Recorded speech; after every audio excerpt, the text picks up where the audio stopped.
Hi, I'm attorney Matt Dolman from the law firm of Sibley Dolman Guy. Today I'm going to discuss 6 huge mistakes you can make to ruin your personal injury case.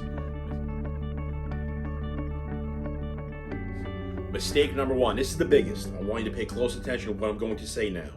Do not hire a personal injury lawyer or law firm solely off a television commercial. You will likely regret that. Make sure you research the law firm in depth. Find out, is this a law firm that regularly or routinely tries cases? For instance, I'm no longer a trial lawyer, but I have 2 lawyers at my firm that regularly try cases before juries throughout Florida. One is board certified as Stan Guyte. My wife, Julia, she regularly tries cases in Pinellas and Hillsborough County and is now starting to try cases in South Florida as well. And Stan tries them all the time, all throughout the state. Point is this: many of the volume shops that you see on television are nothing more than personal injury settlement mills. And that's a generalization. There are some very good firms you'll find advertising on television, but the majority of them, they focus more on quantity than quality. And what I mean by this is the following. We're often retained by clients who've been seriously injured in automobile accidents and were previously with a television law firm. The most common complaint we find and we hear is that they never met nor spoke with their lawyer before they, got rid of that law firm and hired us. The only person they ever dealt with was a legal assistant, a case manager, whatever that is. We don't even have them at my law firm. Or some individual who was not a lawyer. They never were able to actually get legal advice. They never were able to interface with their lawyer in person. And what makes that scary is when I'm working on a case, when I'm trying to resolve a case, I want to personally know the client. I want to know their story. I want to know how this accident has impacted their life. How has it diminished the quality of life? Without knowing their personal story, without knowing what my client has gone through, without knowing what my client has to deal with on a daily basis, what they can no longer do or do as well since the auto accident, I'm handicapped. I cannot resolve the case for the true value. I don't know what I'm really fighting for. And that's what happens at many of these volume shops. Keep in mind also that at many of the volume shops, many of these television law firms, they have to settle so many cases per month in order to pay off their exorbitant advertising budget. Okay, so that's why it's more of a focus on quantity than quality. They'll sit and tell you they're the largest law firm in the galaxy, in the stratosphere, and that they have so many giant verdicts and so many huge settlements. What they're not telling you is how many $0 offers and $0 settlements and defense verdicts that they have obtained. And that happens at any law firm. No matter how good or bad a law firm is, if you're doing a volume of cases, there are going to be bad settlements. And they're only telling you about the good ones, obviously, and they're leaving out a lot of the information that you would need in order to make an articulate determination of what law firm to hire. What I worry about if I'm hiring a lawyer is I do not want to hire a lawyer or law firm that routinely leaves money on the table. If you do not litigate cases or commonly take cases to jury trial, you're like a dog who barks a lot but doesn't bite. Insurance companies fear one thing, and that's spending money. If you're not forcing them to the table and you're basically stating that every offer is fair or most offers are fair, you're not only lying to yourself, you're lying to your client, and you're taking advantage of them, and you're leaving a lot of money on the table. The second biggest mistake that I see my clients make, or that I have seen claimants make over the years, is gaps in treatment. You have to show up and you have to treat regularly. In the very beginning of a case, and every case is different, some individuals have very, very serious injuries.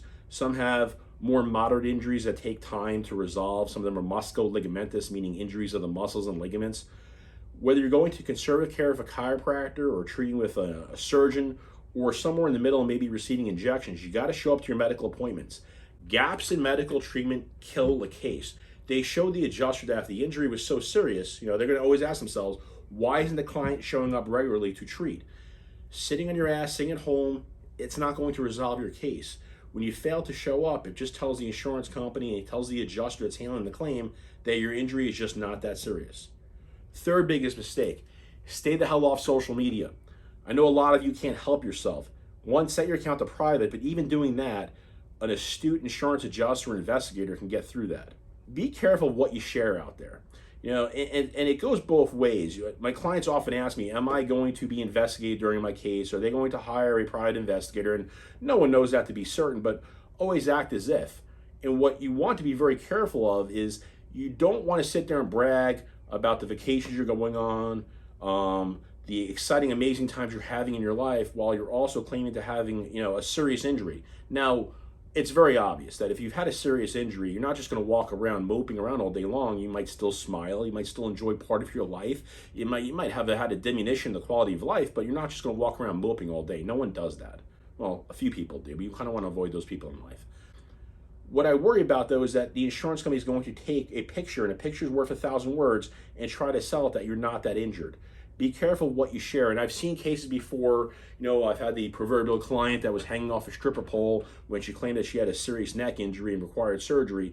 That's going to undermine the case. Skydiving is going to undermine the case. Jumping off a diving board when you claim to have a back or neck injury is going to undermine the case. There are certain activities that you want to stay away from, and you don't want to brag to the rest of the world that you're doing or undertaking when you claim to have had a serious injury. So try to stay off social media. Failing to retain the best experts is another way to kill your case. Lawyers that take on cases and operate with a shoestring budget, they generally they get shoestring results.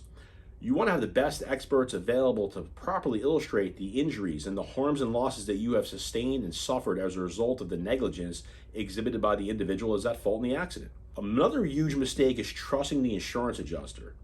I don't care if they're your insurance company or the other party's insurance company. They're not on your side, okay? Don't lie to yourself. You might hear that, State Farm or Allstate's your good neighbor. I'm not sure which one uses that on a regular basis, but we hear it all the time. They're your good neighbor. They're there for you.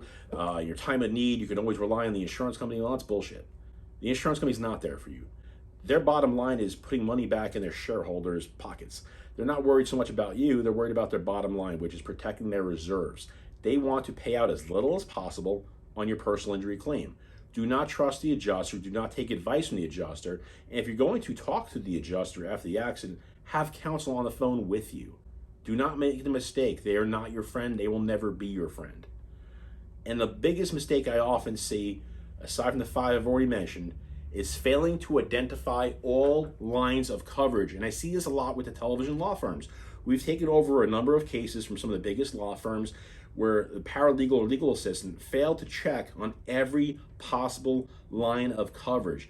They also failed to secure the proper documentation to show whether the individual actually selected the uninsured motorist policy available. It's called a selection rejection form, and they failed to obtain such. We have turned small cases into very big cases based on not our abilities, but based on the inabilities or the incompetence of other law firms. Be very careful who you select out there. If you need more information, give me a call anytime on my office, 727-451-6900. My email is matt, M-A-T-T, @Dolman, D-O-L-M-A-N-L-A-W, dolmanlaw.com. You can reach me any time of day. We're not a volume shop. We focus more on quality than quantity. We do not leave money on the table. At least that's never our goal. Our goal is to maximize the damage that you seek on your personal injury case. Thank you very much. Again, my name is Matt Dolman. I'm with the law firm Sibley, Dolman, Geib, Accident Injury Lawyers. Have a great day.